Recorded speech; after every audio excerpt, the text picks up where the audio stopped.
Bonjour. Aujourd'hui, je vous propose quelques réflexions sur le pouvoir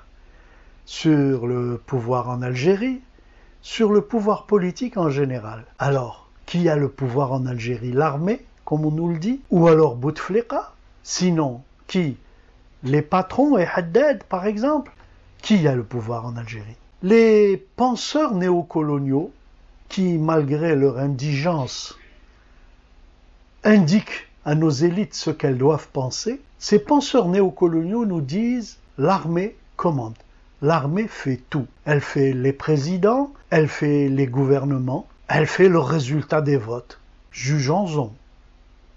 C'est vrai, l'armée a eu tout le pouvoir en 92, après ce que j'appelais le coup d'État civilisé.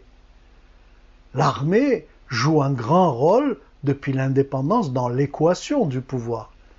Mais examinons cette affirmation néocoloniale aujourd'hui, dans la réalité d'aujourd'hui. Au 8e congrès du FLN, Benflis a gagné et les journalistes libéraux jubilaient. C'était la légitimation de leur thèse. L'armée décide de tout, puisque Benflis était réputé être l'homme du chef d'état-major, l'Ammari.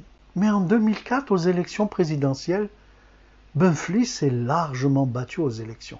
Alors, on nous avait dit que c'était l'armée qui faisait les élections. Les penseurs en question se taisent un long moment, puis ils reprennent confiance. Ils disent « mais non, il y a des luttes de clans au sein des militaires, et c'est le clan du DRS des services qui a remporté la bataille, c'est donc les services qui commandent et qui ont fait l'élection de Bouteflika ». C'est là que le délire de Rabbet Zahir commence. J'avais écrit à l'époque un article pour expliquer qui avait le pouvoir. C'était une interview dans le journal Reporter. Et puis, quelque temps après, Rabbet Zahir est démis de ses fonctions. Stupeur.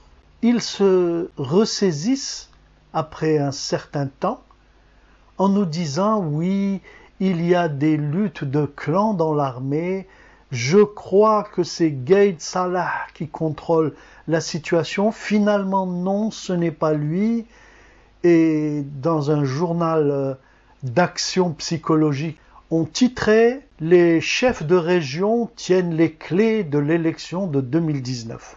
Manque de chance, les chefs de région sont presque tous changés.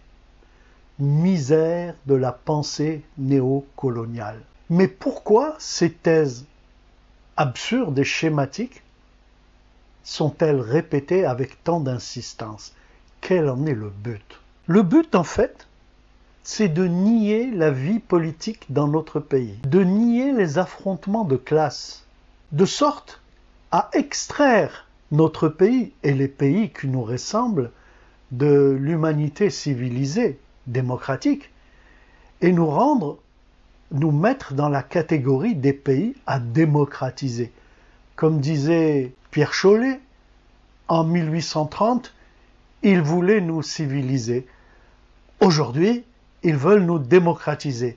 Pour nous civiliser, il fallait que nos pays soient des pays de sauvages, illettrés, absolument incultes, et pour nous démocratiser, il fallait que notre vie politique soit caricaturée et qu'elle soit seulement l'œuvre de quelques bandes armées qui contrôlent tous les détails du débat politique et des décisions politiques. Leur objectif est d'abord de désinformer les citoyens d'Europe et d'Amérique afin que cet électorat légitime les expéditions coloniales en cours ces dernières années. Mais leur but aussi, c'est de cultiver le complexe du colonisé de nos élites et le défaitisme de nos masses populaires, le défaitisme national après tant de désillusions, tant de déceptions après quelques décennies d'indépendance. Pourtant, il y a une vie politique en Algérie. Et quel dynamisme! Un dynamisme rare. Regardez la question de Tamazight. combien de luttes massives ont eu lieu. Et lorsque Bouteflika Tizi Ouzou disait « Jamais Tamazight, langue officielle ». Si la majorité devait devenir langue nationale, elle ne serait jamais officielle. Elle ne serait jamais officielle. Il a bien été contraint par les luttes d'accepter d'inscrire Tamazight comme langue officielle dans la Constitution. Et c'est valable pour la question de la retraite proportionnelle, la retraite optionnelle à 50 ans. Le gouvernement a bien décidé de supprimer cette retraite optionnelle. Et il a fait machine arrière après la mobilisation de la zone de Rouiba et après la mobilisation des travailleurs de Sonatrach dans les chantiers du Sud. C'est valable pour la question démocratique. Lorsque Bouteflika disait à Sétif, je crois, هو غير إذا شفنا الوجه الجمهوري نسميوه موسى وإذا شفنا الوجه الديمقراطي نسميوه الحاج. Finalement, dans les grandes démocraties, il y a deux partis et encore des partis qui se ressemblent. Moussa el-Hajj, Hajj Moussa. Il n'a pas été jusqu'au bout de cette intention, puisqu'au contraire, quelques années après, à cause du déferlement populaire de 2011, à l'époque où, rappelez-vous, la DGSN avouait que la brigade anti-émeute était sortie toutes les 6 heures. Toutes les 6 heures, il y avait une grande grève ou une grande manifestation populaire. Eh bien, le Bouteflika a préféré desserrer l'étreinte, laisser la société respirer, accorder quelques dizaines d'agréments de partis, libérer un peu la parole à la télévision et dans quelques meetings. Évidemment, il referme dès que la pression des masses n'est pas aussi forte. Cette caricature qu'on présente de notre pays est absolument fausse. Cette caricature est destinée à nous empêcher de comprendre ce qui arrive dans notre pays. Nous, le camp des travailleurs, nous sommes opposés à la politique de Bouteflika. Nous sommes opposés à la politique de ce pouvoir. Et que ce soit Bouteflika, le gouvernement, l'armée ou quiconque qui exerce réellement le pouvoir, c'est cette politique que nous combattons. Parce que c'est une politique destinée à réduire nos acquis sociaux, à défaire nos acquis nationaux. Mais nous avons besoin de comprendre exactement ce qui se passe. Et si les travailleurs sont pour la fraternité des peuples, si les travailleurs sont internationalistes, ils n'en sont pas moins mobilisés contre les expéditions coloniales, contre les bombardements humanitaires que préparent ces mensonges médiatiques qu'on sert en permanence dans nos médias et dans les médias internationaux. Aujourd'hui, nous avons abordé cette question, éliminer le schéma le plus courant.